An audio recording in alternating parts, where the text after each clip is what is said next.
This is Coordinator's Corner, presented by JCW, the Burger Boys. This is the Coordinator's Corner, and we welcome in the third of our three coordinators today. He is BYU offensive coordinator and quarterbacks coach Aaron Roderick. Aaron, welcome to the show. Happy Thanksgiving week. Thanks. Same to you. Great to be here. You and I were just talking through the break about the stretch of 6 games that BYU just went through. You go 5-1, and you've been very open about how tough that is. Yeah. And to have the games laid out back to back to back to back to back to back like that, gosh, that's an unbelievable stretch that BYU just went through. How are you feeling about it all? I'm exhausted, honestly. I need some sleep.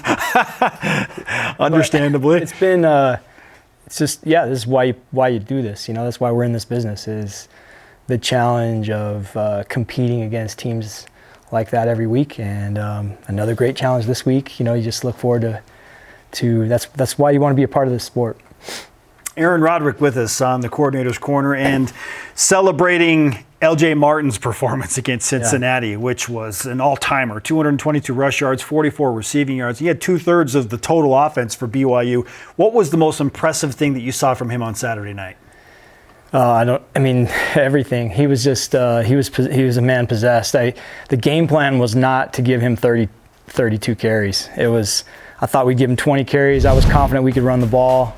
Thought we'd be balanced, attack in the night. And then it was pretty obvious early on that he was hot and he was on one, and our line was blocking for him. And it just, somewhere in that third quarter, it just felt like, okay, the right thing to do is to just keep feeding him until the final whistle. And so that's what we did. And it was, a little bit off script, a little bit off what our normal game plan was, but it felt like the right thing to do. And he was outstanding. It was one of the best games I've ever seen a running back play. And that's saying something, because you coached Tyler Algier, but I felt like we were watching a Tyler Algier type performance. It was, I've coached some good running backs in my career, called plays for some really good backs, and that was up there with one of the best games I've ever coached.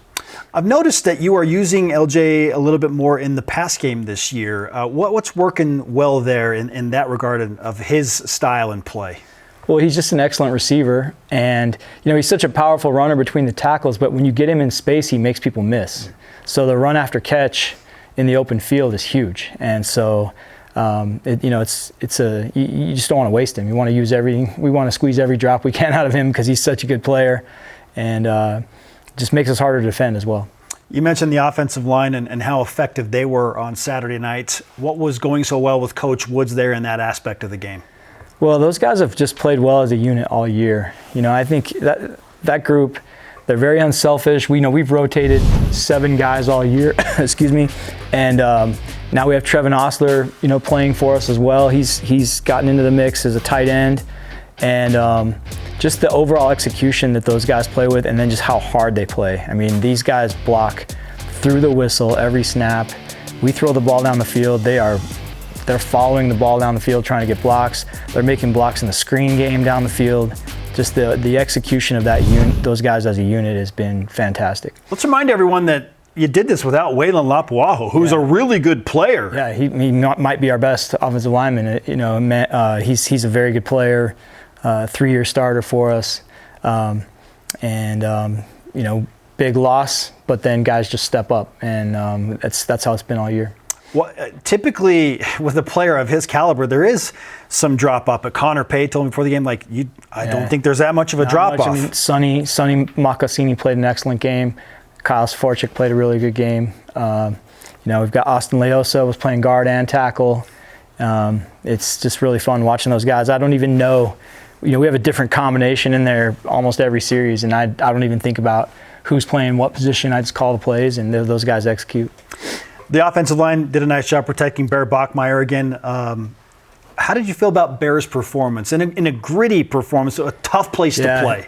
Well, number one, no turnovers is huge. I mean, I think that's 8 out of 10 games this year we've had 0 turnovers. A true freshman. And so no turnovers is big. And then just the poise. It was a really, really tough environment. I don't know if you could tell on TV, but it was really loud. The noise that these stadiums are piping in while you're huddling is ridiculous. We could barely hear in the huddle. And just him managing that, getting the play calls, getting us to the line of scrimmage, the crowd noise at the line. He audibled into the right play for us several times. Thought he completed some timely passes. We didn't throw a ton, and that was not because of a lack of faith in Bear, just that LJ was rolling, and so we just kept running it.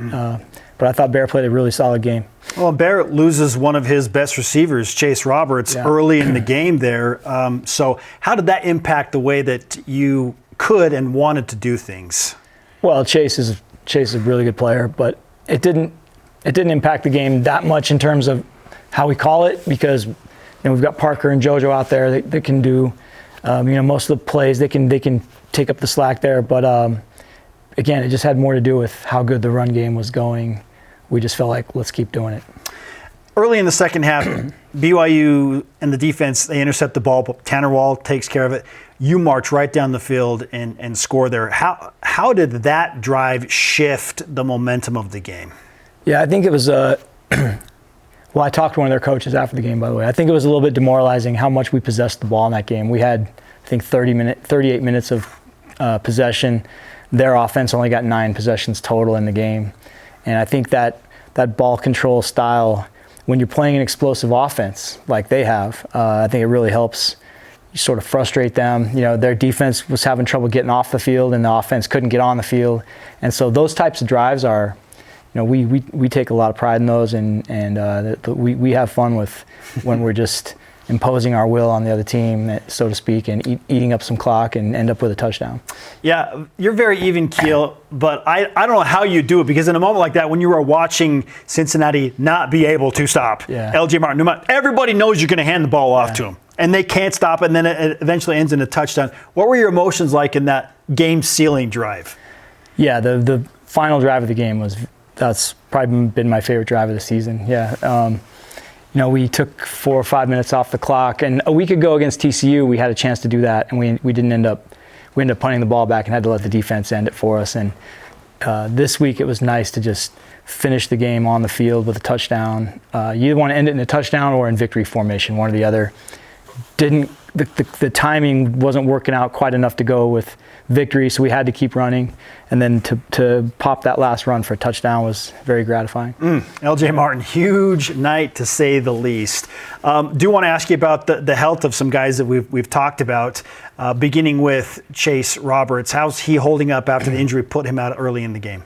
I'll know more in the next couple of days. I don't have all the information yet to answer that. Sure. And then LJ, he's not playing fully healthy. Coach Taki pointed that after, but still running super physically. How's he doing? He's good. He's a tough dude, man. And I thought he just played a great game. And you're right, he's not 100% healthy, but he's so determined, and doesn't feel pain. I mean, he's a monster. Cyborg mode. Yeah. And then Bear Bachmeier came out of the game. He was feeling a little bit of pain and was wincing on sideline. What's the status of Bear right now? I think I don't know. I don't know that I haven't heard that he's not out. I haven't heard anything on that. So, and he finished the game. So nothing. He ran after that. By the way, the toughness of those guys never in doubt. Okay, we're going to take a break right now.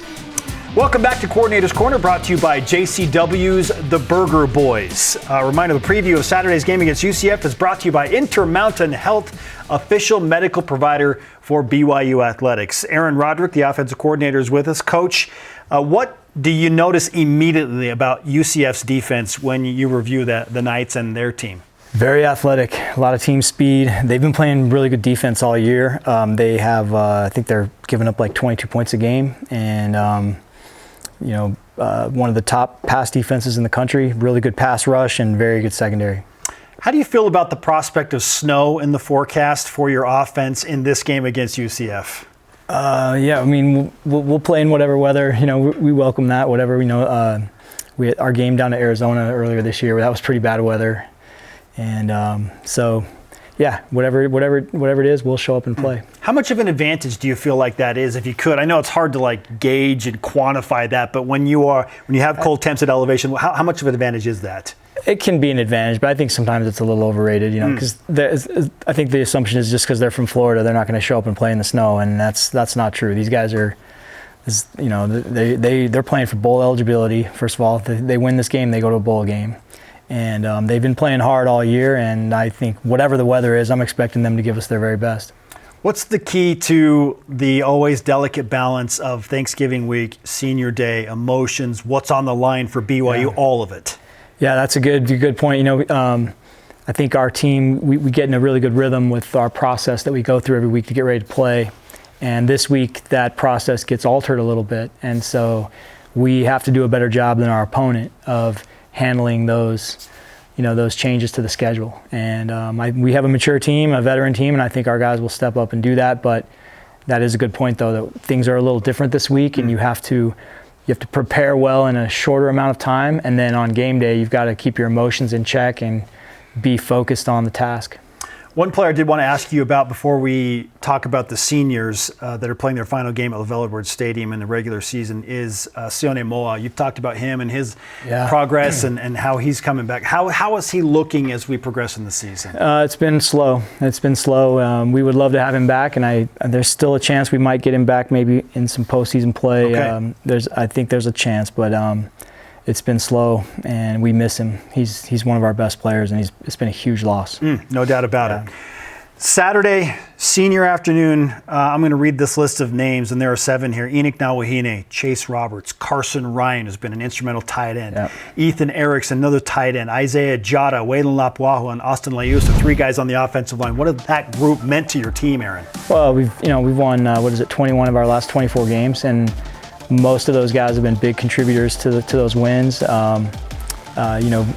All of them have been, except Carson just for this year, but all of the other guys have all been contributors the last 2 years.